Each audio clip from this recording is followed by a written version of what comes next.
És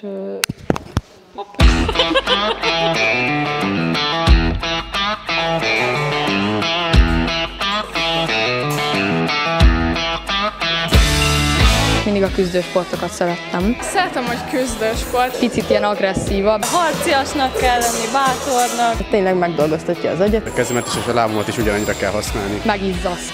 Fizikálisan is, mint szellemileg is lekötés kihívást jelent.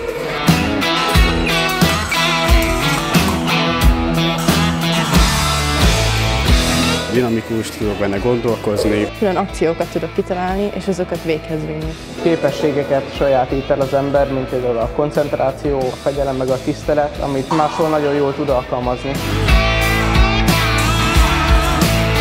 Jó a közösség. Jó érzés, hogy vívsz, szúrsz.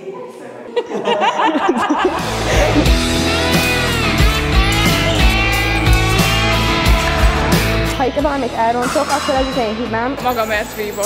Én magamat adhatom, és egy rossz nap után igazából kiadhatom az ősömet.